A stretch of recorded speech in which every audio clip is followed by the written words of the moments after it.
नमस्कार। आज हम एक छोटी कहानी की स्क्रिप्ट पर बात करने वाले हैं। इसका टाइटल है छोटी हंसी की कीमत। नमस्कार। ये स्क्रिप्ट हमें एक पिता रवि की दुनिया में ले जाती हैं। वो अपने काम में इतने डूबे हुए हैं कि मतलब जिंदगी की कुछ बहुत जरूरी चीजें उनकी नजरों से जैसे ओझल हो रही हैं। हाँ। कहानी ये दिखाती है कि कैसे रवि अपने बच्चे के साथ जो कीमती पल बिता सकते थे उन्हें वो नज़रअंदाज करते हैं। और फिर एक पल आता है जब उन्हें अपनी इस चूक का, अपनी गलती का एहसास होता है। तो आज हम इसी स्क्रिप्ट की परतों को खोलेंगे, इसके इमोशनल उतार चढ़ाव को समझने की कोशिश करेंगे और देखेंगे कि ये सीधी सादी सी लगने वाली कहानी हमें रिश्तों पर, अपनी प्राथमिकताओं पर और शायद आज की जो ये भागदौड़ वाली जिंदगी है उस पर क्या सोचने को मजबूर करती है। हाँ, ये कहानी वाकई में मतलब आज के ज़माने की एक बहुत ही जानी पहचानी तस्वीर सामने रखती है।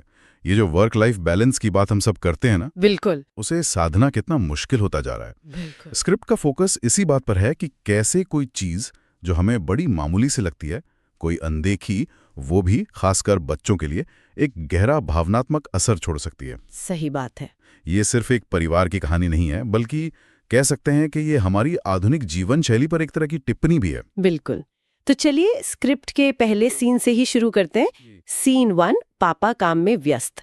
हम रवि को देखते हैं लैपटॉप पर एकदम आंखें गड़ाए हुए, उंगलियां कीबोर्ड पर चल रही हैं, फोन भी बज रहा है पास में।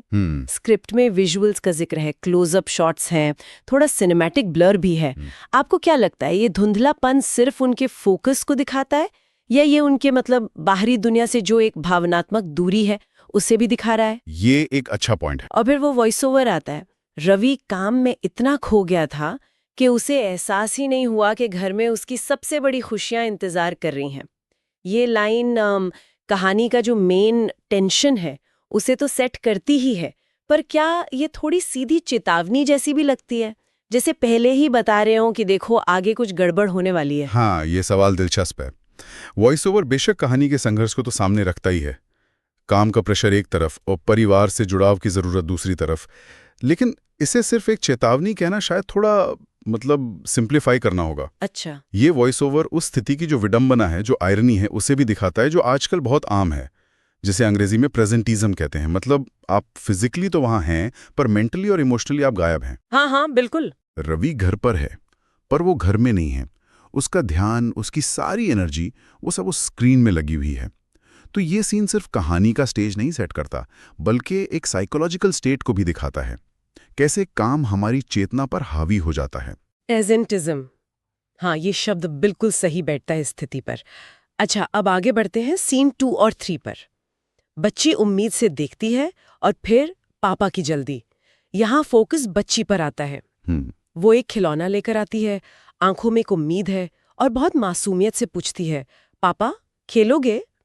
स्क्रिप्ट में बेबी फेस क्लोजअप और स्लो जूम का जिक्र है, जो उसकी छोटी सी दुनिया की उस बड़ी उम्मीद को दिखाता है। बिल्कुल। और रवि का जवाब, बिना नजरें उठाए, टाइप करते हुए, अभी नहीं बेटा, टाइम नहीं है। ये टाइम नहीं है वाली बात तो इतनी ज्यादा सुनने को मिलती है आजकल, हर जगह। हाँ, बहुत ज्यादा। लेकिन स्क्रिप्ट में ये जिस तरह से दिखाया गया है, ये सिर्फ व्यस्तता नहीं लगती। ये ऐसा लगता है जैसे एक तरह की भावनात्मक दीवार खड़ी कर दी हो। ऐसा क्यों होता है कि ये छोटे छोटे इनकार बच्चों पर इतना गहरा असर डाल देते हैं? देखिए, यहाँ दिलचस्प बात यह है कि बच्चों के लिए ना समय और ध्यान, ये दोनों चीजें अक्सर एक ही होती हैं। जब कोई पेरेंट कहता है टाइम नहीं है, तो बच्चा इसे सिर्फ ये नहीं सुनता कि थोड़ी देर रुको। अच्छा। वो इसे महसूस करता है कि मेरे लिए ध्यान नहीं है, खासकर जब ये बिना देखे कहा जाए, बिना कोई कनेक्शन महसूस कराए। रवि का अपनी बेटी की तरफ ना देखना, ये शारीरिक दूरी से ज्यादा कहीं ना कहीं भावनात्मक दूरी का प्रतीक है। हाँ, ये बात तो है। उस एक पल में बच्चे की छोटी सी दुनिया में उसकी इच्छा, उसका खेल, वो सब उसके पापा के काम से कम जरूरी हो जाते हैं। और ये एहसास अगर बार बार हो, तो बच्चे की जो सेल्फ वर्थ की भावना है उस पर असर पड़ सकता है। वो साधारण सा नहीं, अनजाने में बच्चे को ये मैसेज दे सकता है कि तुम्हारी ज़रूरतें, तुम्हारी खुशियां उतनी ज़रूरी नहीं हैं। यानी ये सिर्फ टाइम देने की बात नहीं है, बल्कि ध्यान देने की बात है, उस पल में पूरी तरह से मौजूद होने की। और इस अनदेखी का असर हमें फौरन सीन 4 में दिखता है। बच्ची उदास, बच्ची चुपचाप खिलौना नीचे रख देती है, चेहरा एकदम मुरझा जाता है। स्क्रिप्ट में धीमे उदास संगीत और आंसू जैसी अभिव्यक्ति का जिक्र है। मतलब